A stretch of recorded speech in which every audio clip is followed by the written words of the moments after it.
Your date of birth, please. Eldon Mcinville, March 31st, 1993. Did you say Lee is your middle name? Yes. L-E-E? Yes. Okay, thank you. Sir, you are here on a new case. You were arrested for aggravated assault, a deadly weapon or dangerous instrument on a minor under the age of 15, which is a Class 2 felony. Also, aggravated assault, that's the aggravated assault, Class 2. Also, reckless child abuse under circumstances likely to cause serious physical injury or death, that is a Class 3 felony. I am appointing a lawyer to represent you. Your next court date is a status conference, May 2nd, 8:30 in the morning in the downtown Superior Court. Your preliminary hearing will be May 6th at 8:45. Considering all of the facts and circumstances in your case, the court does believe that while this does appear at this time to have been an accidental discharge under exceedingly reckless circumstances, the facts alleged against you do indicate that you are dangerous and that you could be a flight risk because the weight of the evidence against you is strong, and this is, if you are convicted as currently alleged, both of these are prison mandatory offenses.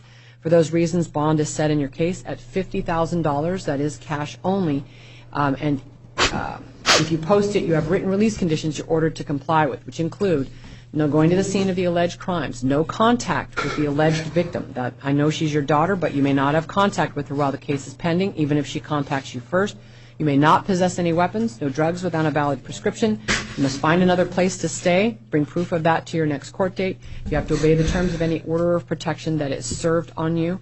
And I am going to impose electronic monitoring if you post bond, and that purpose of that is to keep you honest about staying away from the alleged victim should you be out of custody while the case is pending. Also, you may not reside or even knowingly be present at any place where firearms are located. That includes stores that sell firearms.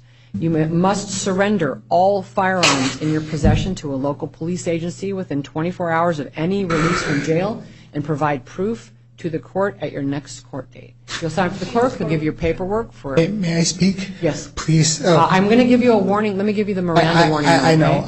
I know. I still need to give it to you, okay?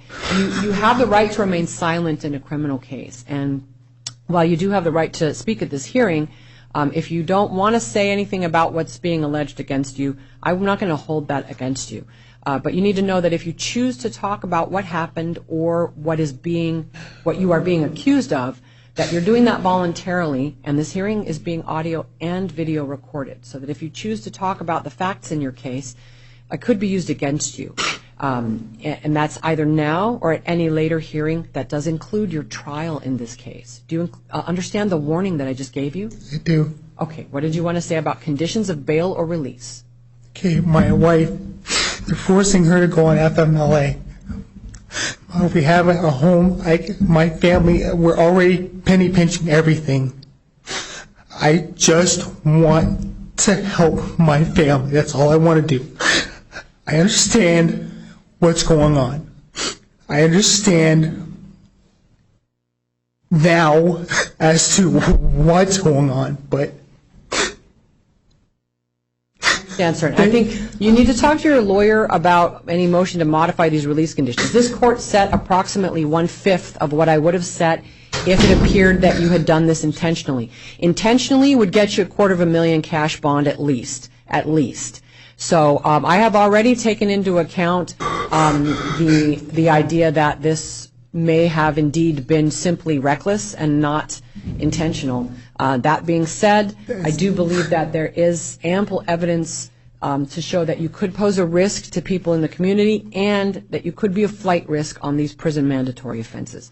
So talk to your lawyer about any motion to modify your release conditions. Ma'am, if there's any way, please. My wife needs my help. There is not at this time, sir. Talk to your lawyer, okay? If you'll sign for the clerk, he'll give you a copy of your paperwork. When can I talk to my lawyer? At or before your next court hearing. On a case like this, you may well meet your lawyer before your next court hearing. We're going to give you contact information for the public defender's office. If not, that would be the latest that you meet your lawyer. All right.